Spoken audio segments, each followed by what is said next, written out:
আসসালামু আলাইকুম প্রিয় শিক্ষার্থীরা, আজকে আমি তোমাদেরকে ইংরেজির একটা গুরুত্বপূর্ণ পার্ট নিয়ে আলোচনা করবো, সেটা হচ্ছে টেন্স।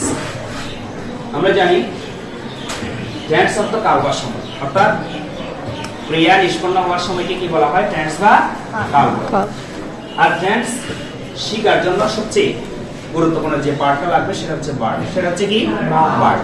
টেন্সের সাথে ভার্বের একটা কি সম্পর্ক? আমরা যদি ভার্বটা না চিনি, না বুঝি, তাহলে আমরা টেন্স বুঝবো না। আমরা জানি টেন্স তিন প্রকার: present tense, past tense, future tense. আবার প্রেজেন্ট টেন্স কয় প্রকার? চার প্রকার। এটা হচ্ছে present indefinite, present continuous, present perfect, present perfect continuous. আর পাস্ট টেন্স কত প্রকার? চার প্রকার। কি কি? Past indefinite, past continuous, past perfect, past perfect continuous. Future tense কত প্রকার? Future indefinite, future continuous, future perfect, future perfect continuous. এখন আমরা এই 12টা টেন্সের মধ্যে কোন টেন্সে ভার্বের কোন ফর্ম বসে সেটা আমরা আজকে জানব। আচ্ছা, আমি এখানে একটা জিনিস লিখেছি, সেটা হচ্ছে দেখো, এটা হচ্ছে B1, B2, B3, B4। অর্থাৎ B1 মানে আমরা বলতে পারবো বেস ফর্ম, অর্থাৎ প্রেজেন্ট ফর্ম। আর B2 মানে ভার্বের ফার্স্ট ফর্ম। আর B3 মানে ভার্বের ফার্স্ট পার্টিসিপল ফর্ম। আর B4 মানে আমরা এখানে লিখছি কি? আইএনজি।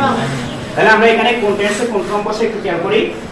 এখানে প্রত্যেক টেন্সে যে 2 নম্বর যে টেন্সটা আছে সেটা হচ্ছে দেখো, অর্থাৎ present continuous, past continuous, future continuous. এরপরে 4 নম্বর যে টেন্সটা আছে সেটা দেখো, present perfect continuous, past perfect continuous, future perfect continuous. অর্থাৎ প্রত্যেক টেন্সে 2 নম্বর এবং 4 নম্বর ভার্বের আইএনজি ফর্ম বসে। ভার্বের কি ফর্ম বসে? আইএনজি ফর্ম বসে। অর্থাৎ এই 12টা টেন্সের মধ্যে কয়টা টেন্সে ভার্বের আইএনজি ফর্ম বসে? 6টা। কয়টা টেন্সে ভার্বের আইএনজি ফর্ম বসে? 6টা। এটা হচ্ছে present continuous, past continuous, future continuous. Present perfect continuous, past perfect continuous, future perfect continuous tense. এই কন্টিনিউয়াস টেন্সে ভার্বের আইএনজি ফর্ম বসে। তাহলে এখন 12টার মধ্যে 6টা চলে গেছে, আর আছে কয়টা? 6টা। এই 6টার মধ্যে প্রত্যেক টেন্সে যে 3 নম্বর যে টেন্সটা আছে এটা হচ্ছে present perfect, past perfect, future perfect. প্রত্যেক টেন্সে ভার্বে কি বসে? B3 বসে। কি বসে? B3 মানে কি ফর্ম? ভার্বের ফার্স্ট পার্টিসিপল ফর্ম। তাহলে আমরা বলতে পারি এখন কয়টা টেন্সে ভার্বের ফার্স্ট পার্টিসিপল ফর্ম বসে? তিনটা বসে। অর্থাৎ কয়টা টেন্সে ভার্বের B3 বসে? তিনটা। কি কি বলো তো? Present perfect, past perfect, future perfect. তাহলে আমার এখন 12টার মধ্যে 6টা টেন্সে ভার্বের আইএনজি ফর্ম বসে, অর্থাৎ B4 বসে। B4 মানে ভার্বের আইএনজি ফর্ম। আর তিনটা টেন্সে ভার্বের B3 বসে, ফার্স্ট পার্টিসিপল ফর্ম বসে। তাহলে 12টার মধ্যে যদি 9টা চলে যায়, আর আছে কয়টা? তিনটা টেন্স মনে রাখার জন্য একটা কোড হচ্ছে 1 to 1, অর্থাৎ 121। 1 to 1 মানে হচ্ছে প্রেজেন্ট ইনডিফিনিটে B1 বসে। প্রেজেন্ট ইনডিফিনিটে কি 50 বসে? B1। আর পাস্ট ইনডিফিনিটে B2।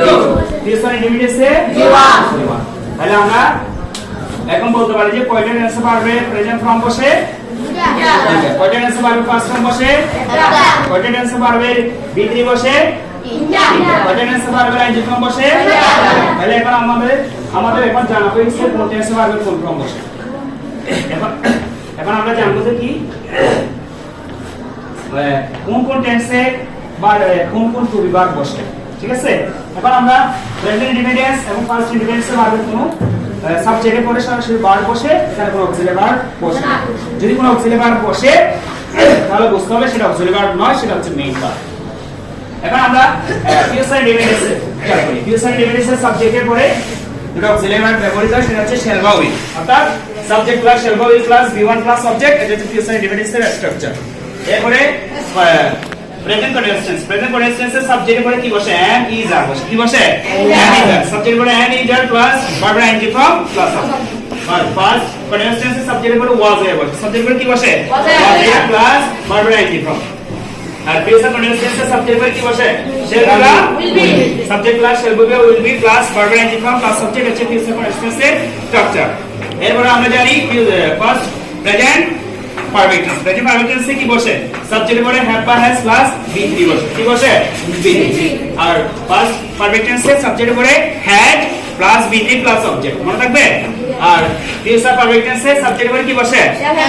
shall have বা will have plus B3 plus object.